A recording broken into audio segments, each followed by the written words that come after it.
disfunción eréctil, ¿es un problema físico o es un problema psicológico? Ambos. Ambos. Sí, el tema físico de la disfunción eréctil entra cuando hay alguna alteración vascular. ¿Qué quiere decir de la circulación sanguínea? De la sanguínea? circulación, así es. El pene, la erección, se lleva a cabo porque hay un flujo masivo de sangre a lo que son los cuerpos cavernosos, que son los tubos del pene. Se llenan de sangre, hay erección, se cierran, digamos, unas válvulas. Ajá. Que se vuelven a abrir hasta que el varón eyacula. Ok. Y una vez que se eyacula, baja la erección porque digamos que esas válvulas se abren Ya hizo lo que tenía que hacer. se vacía, exactamente, y se vacía el pene de sangre. Okay.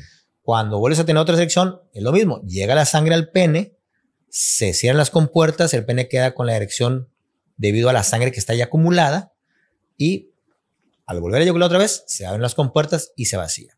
Bueno, aquí voy a aprovechar para hacerte otra pregunta que no estaba en este orden, pero aprovechando que estás hablando de que se llenan estas válvulas cavernosas, dijiste. El cuerpo cavernoso, y sí. que eyacula a la persona y luego se vuelven a vaciar. ¿Es real o es caso cómico en las películas de que de repente no baja la erección? Y no baja la erección y duele y se andan poniendo hielo y no sé qué más. Bueno, no, eso es una enfermedad, se llama priapismo. Priapismo. Así es. Digamos que el priapismo es que después de 3 horas, esas válvulas no se abren. Para que salga. Para que salga la sangre. Entonces esa sangre se queda ahí almacenada y eso es una urgencia. Es una urgencia. Claro, es una urgencia porque si no, esa sangre se va a coagular y el paciente va a terminar en disfunción eréctil. De hecho, es un paciente que tiene más de 3 horas con una erección, que es el priapismo, cuando le das tratamiento médico o maniobras de drenaje y no mejora. ¿Cómo es una maniobra de drenaje? ¿Con una jeringa o qué? La maniobra de drenaje es con un trocar. ¿Qué es el trocar? Es como una aguja gruesa, pero estamos hablando de una aguja gruesa, y se penetra lo que es el glande hacia los cuerpos cavernosos para sacar toda la sangre. ¿Por el tubito? No, por acá. Vamos, qué bueno que me traje esto. Sí. Entonces, haz de cuenta que el pene está erecto. ¿Cómo se llama el tubito por donde hacemos pipí todos? Uretra. Es el tubo por donde hacemos pipí. Entonces, perdón mi ignorancia. Lo que hacemos es, con una aguja muy gruesa, picamos hasta llegar hasta acá. Hacemos esto. Y extraer sangre. Y ahí empezamos a lavar. Ponemos uno de cada lado. Uno metiendo una solución que tiene epinefrina para bajar el pene.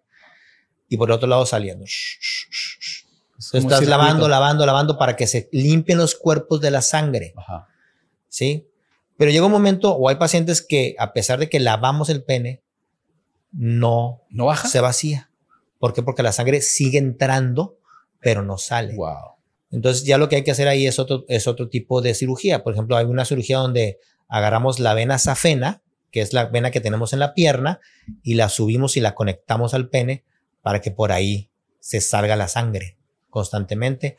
O actualmente los lineamientos dicen que un paciente que no responde a maniobras es abrir el pene y poner una prótesis de pene para que el paciente ya tenga una prótesis de por vida para poder tener erecciones. Wow. Es una urgencia. Da miedo, ¿eh? Sí, es una urgencia. Digo, a mí no me sucede, pero da miedo simplemente la idea. Vamos a llegar, y qué bueno lo tocaste, porque eso es una enfermedad que puede presentarse en pacientes sanos que les gusta estar tomando medicamentos como Viagra, Cialis o Levitra. Ese es un tema. Así es. Entonces, es una complicación que se puede presentar en pacientes sanos que utilizan ese tipo de sustancias o en pacientes que utilizan el Viagra o Levitra con cocaína y alcohol. Puede presentarse o en enfermedades. Ajá. Hay una enfermedad que se llama anemia de células falciformes que produce priapismo, ¿no? Entonces, eso quiere decir que el uso de Viagra, que es lo más popular, yo creo, ¿es inseguro? Es todo medicamento que no está indicado bajo prescripción médica es inseguro. Y la Viagra la compras en la farmacia, ¿no? Y te la vende la vecina. Ajá. Y el vecino. Y el compadre te la regala.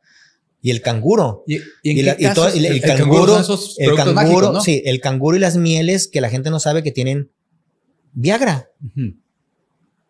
porque ya se hizo un estudio, por ejemplo, las mieles que venden, las mieles de abeja que venden, que son maravillosas, que te venden las cajas, tienen taladafil, que es el Cialis. ¿Pero de forma natural o...? No, son productos chinos. Ajá. Que no están regulados por Cofepris. Productos no regulados. Así es. Entonces ellos los venden como naturistas, pero se dieron en Estados Unidos, se dieron la tarea de hacer un estudio de ¿por qué está funcionando una miel natural? O sea, cómo nosotros, que somos los dueños de la industria farmacéutica de la disfunción eréctil, no sabemos que esos productos chinos naturistas están funcionando en mis pacientes con disfunción eréctil. Entonces se dieron la tarea de estudiar y se dieron cuenta que en esas mieles venía porcentajes de taladafil mezclado. Mira qué vivos. ¿Por qué? Porque obviamente no es una empresa regulada. Son mieles que son naturales. Naturales. Regresamos a la disfunción eréctil. Okay. ¿Qué tan común es? No es común. La disfunción eréctil no es una enfermedad común en el aspecto vascular. Ajá. Que es digamos que la causa anatómica más normal, digamos, ¿no? Que es ya sea que las válvulas tengan una fuga que se llama fuga venosa, es decir, que la sangre llega pero se sale y no mantiene la erección, o que tengas una enfermedad como una enfermedad que se llama enfermedad de Leriche, que son placas de colesterol de ateroma en las arterias que no permiten que la sangre llegue al pene, o en pacientes donde sí es común, en pacientes diabéticos.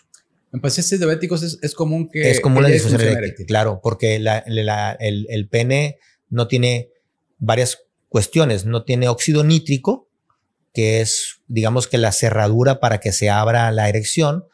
Tiene trastornos de los nervios, porque no llega una conducción adecuada en la sensibilidad, y tiene un trastorno de flujo sanguíneo, entonces no llega la sangre correctamente. Entonces el diabético sí es común que tenga diabetes y disfunción eréctil. Sí, estamos hablando de que la disfunción eréctil no es una enfermedad común, pues. No es una enfermedad común. Yo no veo 20 pacientes a la semana de disfunción eréctil. O sea, la mayoría de los trastornos de función eréctil actualmente en los varones sanos, es decir, que no tienen ni enfermedades del aporte sanguíneo, ni fuga venosa, ni diabetes, o enfermedades neurológicas como Alzheimer o algún otro tipo de enfermedad neurológica, que no tienen erecciones, o sea, secundarias a una enfermedad de base. El varón sano, el varón que llega conmigo de 35 años y me dice, doctor, vengo porque no tengo erecciones.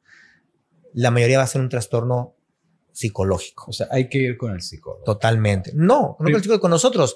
Pero el problema es que el estrés es el asesino número uno de nuestra sociedad ahorita. El estrés. El estrés, claro. Entonces, el estrés, la depresión, la carga de trabajo, van a influir en tu desarrollo, en tu desempeño sexual. Okay. ¿Sí?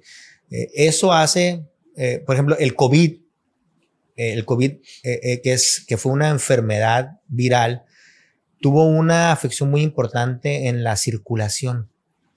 Es decir, alteró la circulación sanguínea.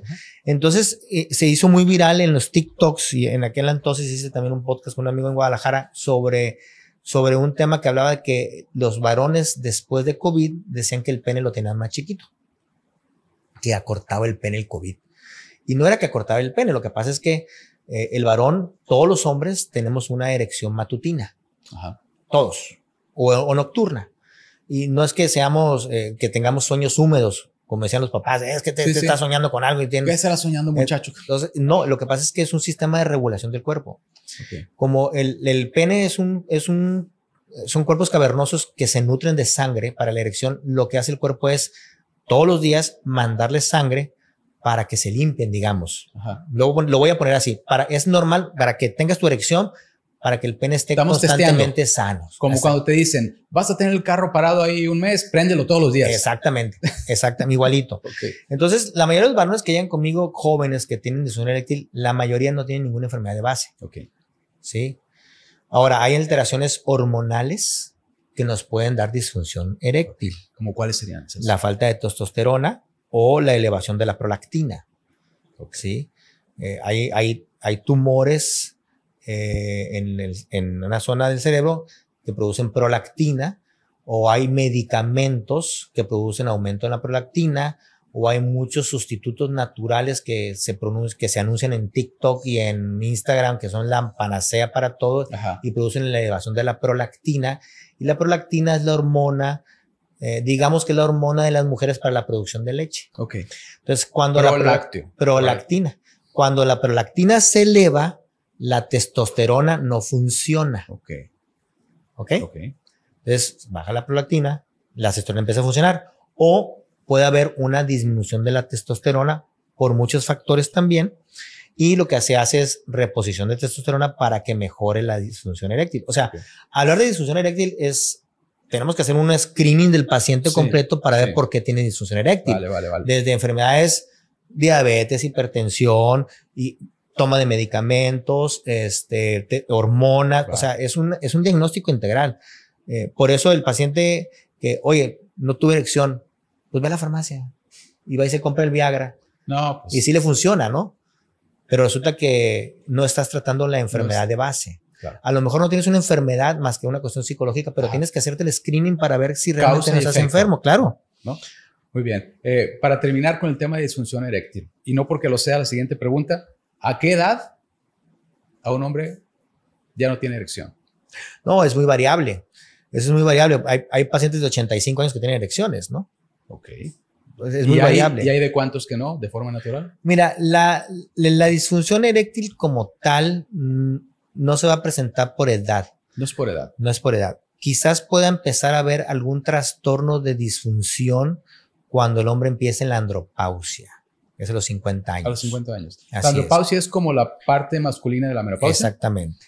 La andropausia es una disminución en la producción de testosterona, es un aumento en la resistencia a la insulina, puede haber aumento en la glucosa, en el colesterol, en los triglicéridos. Es un trastorno metabólico. Maldito paquete, todo lo que me acabas de decir está pero bien mal. Así es. Entonces, son pacientes que tienen bochornos, cansancio crónico, les da flojera levantarse en las mañanas, les da flojera hacer ejercicio, y pues a la pareja la ven como una amiga. Ajá, okay. Ya no hay un deseo sexual. Claro. Entonces ahí es cuando empiezas a cambios de humor dramáticos. Si se hacen estudios puede haber hasta osteoporosis. Entonces de ahí es donde empieza lo que es la terapia de reposición hormonal. Vale. Para poder llevar esos niveles de testosterona a niveles normales y el paciente sobrelleve la andropausia de manera adecuada. Muchas gracias, doctor. Muchas gracias. Ha sido un placer.